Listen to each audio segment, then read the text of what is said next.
It was a faded green 1987 Ford pickup with peeling paint and a dented tailgate that rattled every time it rolled over a bump. The second thing they noticed was the man himself, gray beard, worn boots, and a quiet posture that carried the weight of years. His name was Walter Briggs, a 72-year-old Vietnam veteran. And according to the Willow Creek Homeowners Association, he was a problem. Walter had moved into Willow Creek only 2 months earlier. The neighborhood was one of those pristine suburban communities where every lawn looked like it had been measured with a ruler. Perfect hedges, matching mailboxes, identical fences, everything was controlled by the law. Walter's house, however, looked different.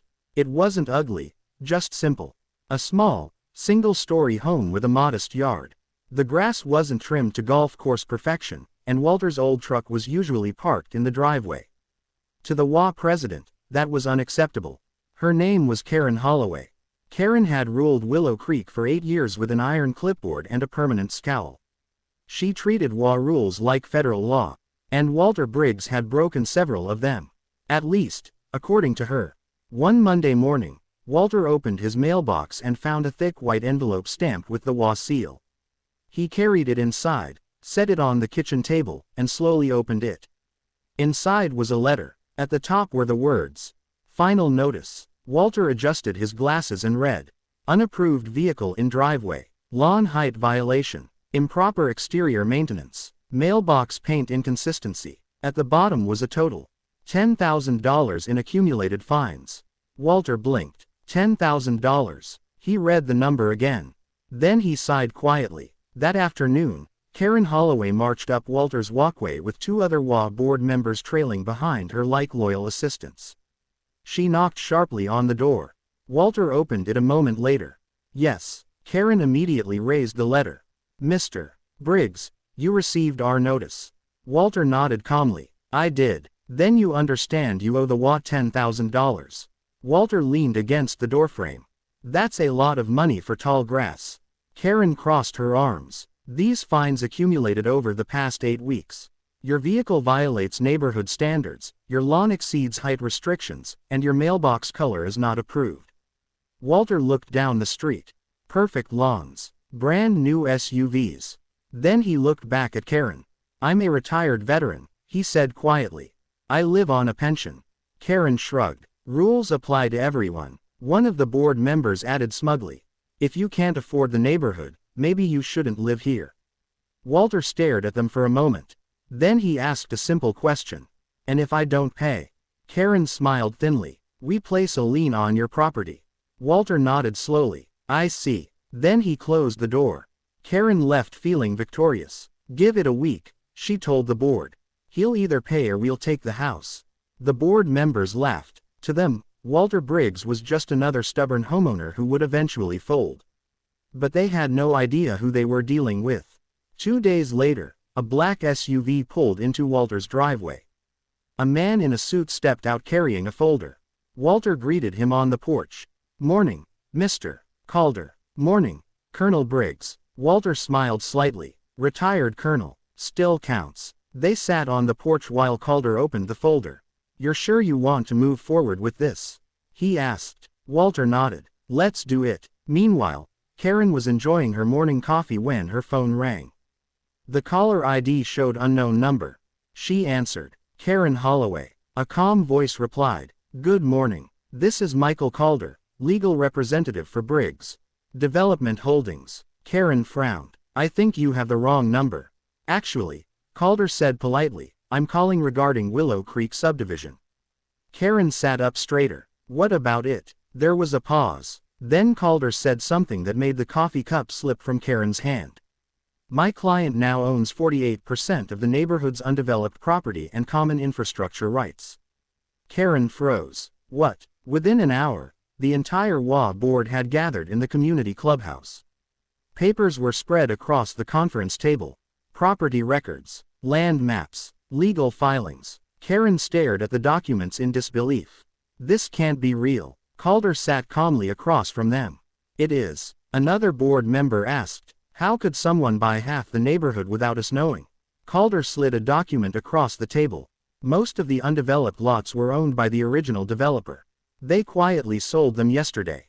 Karen swallowed. To who? Calder smiled faintly. To my client. He paused. Walter Briggs. The room went silent. Karen's voice came out as a whisper. The old man with the truck. Calder nodded. Yes. Another board member flipped through the documents. But this gives him voting control. Calder nodded again. With 48% ownership and several proxy agreements, my client effectively controls the WA. Karen's face went pale. That's impossible. Actually, Calder replied calmly, it's very legal. That evening, the WA residents gathered in the clubhouse for an emergency meeting. Walter Briggs walked in quietly, still wearing his worn boots, still looking like the same old man everyone ignored. But now people were whispering. Karen stood at the front of the room. Her voice trembled slightly. Mr. Briggs, would you like to explain what's happening? Walter stepped forward. He placed a small folder on the table. Then he spoke calmly. 20 years ago, after I retired from the army, I invested my savings into a few small development companies. The crowd murmured. Walter continued. One of those companies eventually bought the original developer's debt for this neighborhood. Karen's eyes widened. Walter nodded. That debt included rights to any unsold land. He gestured toward the documents. Yesterday, those rights transferred to me. Someone in the crowd whispered. So you own half the neighborhood? Walter shrugged slightly. Something like that. Karen tried to regain control. Well, that doesn't change the fact that you owe the WA $10,000. Walter looked at her calmly. Then he opened the folder. Inside was a printed document. He slid it across the table. Karen read the title, Emergency Board Resolution, signed by majority ownership. Her face drained of color. Walter spoke gently. As majority stakeholder, I've already voted. Karen's voice shook. Voted? On what? Walter folded his hands. First, all fines issued to my property are voided. Murmurs filled the room. Walter continued. Second, several WA policies are being revised. Karen clenched her jaw. What policies? Walter looked around the room at the residents. Then he said something that made the entire crowd lean forward. No fines for lawn height. A few people laughed. Walter added, no restrictions on work trucks. More laughter. Then he finished. And no harassment of elderly homeowners. The room erupted in applause. Karen stood frozen. You can't just change the rules. Walter looked at her kindly. I already did. He paused. And there's one more change. Karen braced herself. Walter opened another document. Effective immediately, the WA board will be restructured. Karen whispered, you're removing us. Walter nodded. Yes. The room cheered. Karen stormed out of the meeting. But the story didn't end there. Over the next few weeks, something strange happened in Willow Creek. Without Karen's constant fines and threats, the neighborhood actually became friendlier.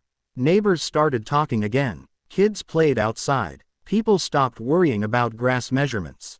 Walter Briggs could often be seen sitting on his porch with a cup of coffee, watching the street. The old truck still sat in his driveway. And no one complained about it anymore. One afternoon, a young neighbor walked up to him. Mr. Briggs. Walter looked up. Yes. The man smiled. I just wanted to say thanks. Walter raised an eyebrow. For what? For fixing the WA. Walter chuckled softly. I didn't fix it. The neighbor asked. Then what did you do? Walter leaned back in his chair. I just reminded them who neighborhoods are supposed to belong to. The man smiled. The homeowners. Walter shook his head gently. The people. He glanced down the street where children were riding bikes. Then he added quietly. And sometimes, the old veteran they thought was poor. Karen Holloway eventually sold her house and moved away. No one really missed her. As for Walter Briggs, he remained exactly the same. Same truck, same house, same quiet smile. But from that day forward, everyone in Willow Creek remembered one important lesson. Never underestimate the quiet old man with the faded pickup truck. Because the moment they demanded $10,000 from a poor veteran,